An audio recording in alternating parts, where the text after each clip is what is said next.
ஆன்மீக நண்பர்கள் அனைவருக்கும் அன்பு கலந்த வணக்கங்கள்.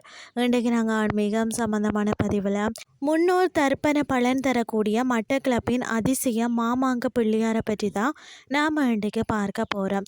இலங்கையின் கிழக்கு மாகாணத்தில் மட்டக்களப்பு அமிர்த களியில் அமைந்துள்ள ஸ்ரீ மாமாங்கேஸ்வரர் பிள்ளையார் ஆலயம் பார்த்தீங்கன்னா, மாமாங்க பிள்ளையார் கோவில் மிகவும் பழமை வாய்ந்ததும் வரலாறு மற்றது புராண சிறப்பு மிக்கதுமான ஒரு புனித தலமாக தான் காணப்படுகிறது. இந்த ஆலயத்தின் புராண வரலாறு பல முக்கிய கதைகளுடனும் நம்பிக்கைகளுடனும் தொடர்புடையதுன்னே சொல்லலாம்.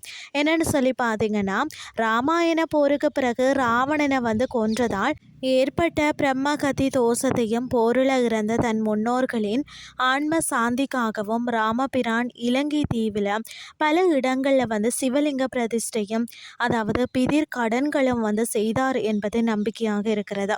அதன்படி பார்த்தீங்கன்னா, மட்டக்களப்பில் உள்ள இந்த புனித பகுதிக்கு வந்த ராமபிரான் தன் பித்ருக்களுக்கு தர்ப்பணம் செய்வதற்காக தான் இங்கிருந்த புனித தீர்த்த குளக்கரையில் அமர்ந்தாராம். வழிபாட்டிற்காக அவர் மணலால் ஒரு பிள்ளையாரை உருவாக்கினாரா. அந்த மணல் பிள்ளையார் தான் பார்த்தீங்கன்னு சொன்னால் மாமாங்க பிள்ளையார் என்று போற்றப்பட்டு வழிபடுகிறார்கள்.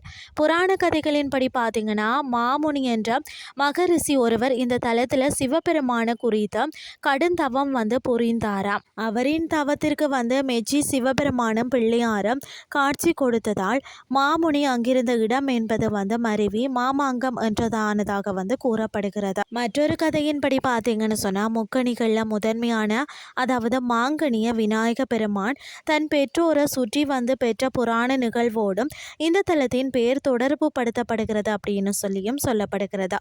இந்த ஆலயத்தின் முகப்பில் உள்ள புனிதமான தீர்த்த குளம் பார்த்தீங்கன்னா இயற்கை நீரூற்றுக்களை கொண்டதாம். ராமபிரான் பார்த்தீங்கன்னா தன் கரங்களால் அமைத்த தீர்த்தம் இதுவென்பது ஐதீகம். பிரம்மகதி தோஷம் போக்கும் வல்லமை கொண்டதாம். காசி மற்றது ராமேஸ்வரத்திற்கு சென்று பிதிர்கடன் செய்ய முடியாதவர்கள் பார்த்தீங்கன்னு சொன்னால் மாமாங்க பிள்ளையார் ஆலய தீர்த்த குளக்கரையில் எள்ளும் தண்ணீரும் இறைத்து தர்ப்பணம் செய்தாலே அதே பலன் கிடைக்கும் என்பது ஈழத்து இந்துக்களின் ஆழமான நம்பிக்கையாக இருக்கிறது.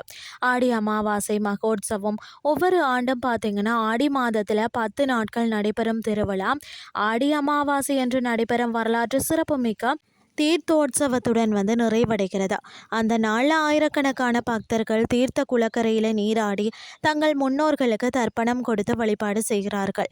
இன்றைய ஆன்மீகம் சார்ந்த பதிவு உங்களுக்கும் பிரயோசனமாக அமைஞ்சிருக்கும்னு சொல்லி நானும் நம்புகிறேன். இதே மாதிரி மற்றொரு ஆன்மீகம் சார்ந்த பதிவோடு உங்களை சந்திக்கிறேன். நன்றி.